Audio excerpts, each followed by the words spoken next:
And on the final day of our series, we have a report now from Jessica Stone. She explains that despite scientific studies generally concluding GMOs are safe, not everyone's convinced. She went along with a mother on her quest for a GMO-free experience at the grocery store.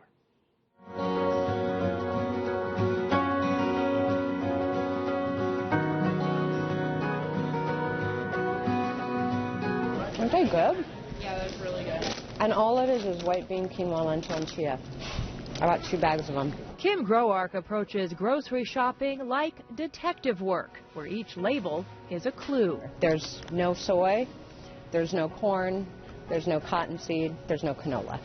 So, and there's no sugar. This health-conscious mother of 2 avoids buying genetically modified organisms, or GMO.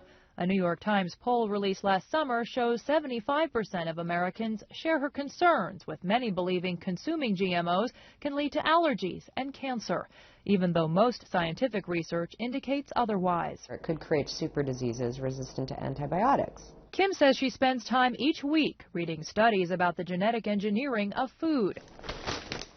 So far, there are no human health studies. Most research is on rats. Really, the one that hit home was a 123 PDF that I actually found on Earth Open Source, and it goes myth by myth. Biochemist Nina Fedorov has won the highest scientific awards in the United States and finds herself stunned at the growing anti-GMO movement. She says the practice has been going on for centuries without conclusive evidence it's harmful. All of our foods are genetically modified. I asked her about the specific worries about plants genetically altered to tolerate high doses of the herbicide glyphosate, an active ingredient in the weed killer Roundup, and the resulting impact on human health. It affects a biochemical pathway that animals and people don't even have. It kills plants.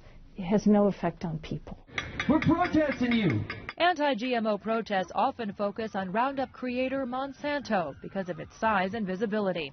This group, Occupy Monsanto, organized global protests last fall, attracting thousands with a call to label GMO foods in the U.S. Their argument?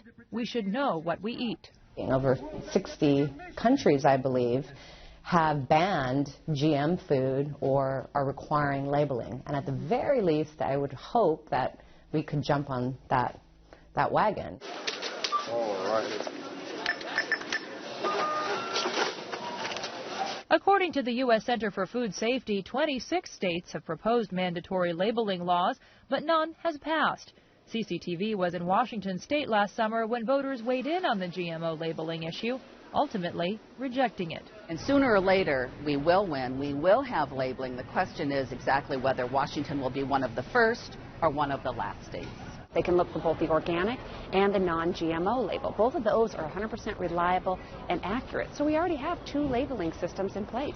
Those working against mandatory GMO labeling in Washington state said it would confuse consumers and increase costs.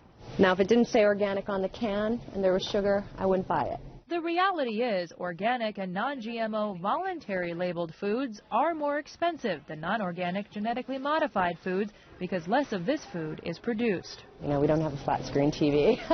That's on hold. We don't, we altered our cable schedule, cut down on phone costs, things like that. So we do budget a little extra for food, and we're happy with that. Still, even that could change. One of the most popular cereals in the country just announced it's going GMO-free. Here we go, we're all done. And with polls showing that more than 90% of Americans support GMO labeling, the market for GMO-free foods, despite the science, is only likely to grow. Jessica Stone, CCTV, Washington.